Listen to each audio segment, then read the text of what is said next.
Dalam sidang pembunuhan berencana Brigadir Yosua Huta Barat, ahli hukum pidana Mahrus Ali juga bicara soal unsur-unsur yang memenuhi perbuatan pembunuhan berencana, yakni semua orang yang terlibat harus punya kehendak yang sama untuk menghilangkan nyawa orang lain. Sementara unsur lainnya adalah dalam pelaksanaan pembunuhan berencana juga harus tenang, ada jeda waktu dan ada pembagian peran.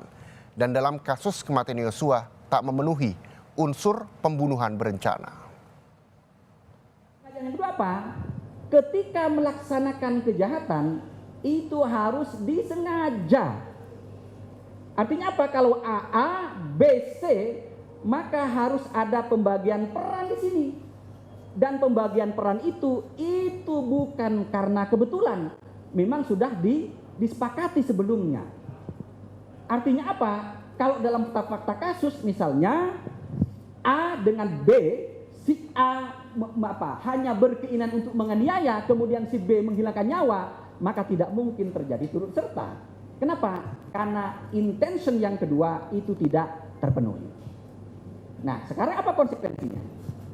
Kalau ternyata misalnya pelakunya dua, ya kan?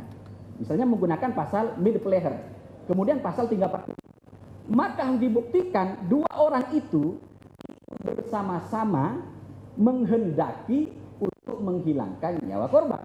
Keputusan kehendaknya harus dalam situs tenang, kemudian ada jeda waktu dalam situs tenang, pelaksanaan kejahatan juga tenang. Harus pada siapa? Pada semuanya. Kalau hanya satu tidak bisa. Kemudian pelaksanaannya harus juga sama.